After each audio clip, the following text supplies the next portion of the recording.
What's the meaning of charm?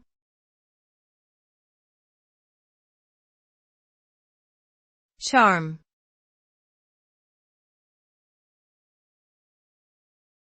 Charm.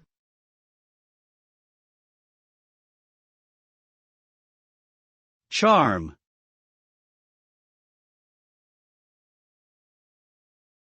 Charm.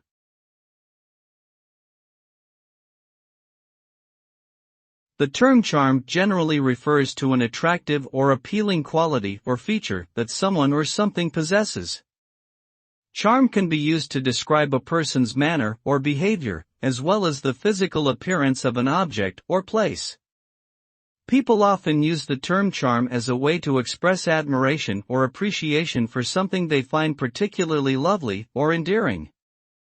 In essence, charm is a quality that adds to the overall appeal of a person or thing, making it more likable or attractive to others.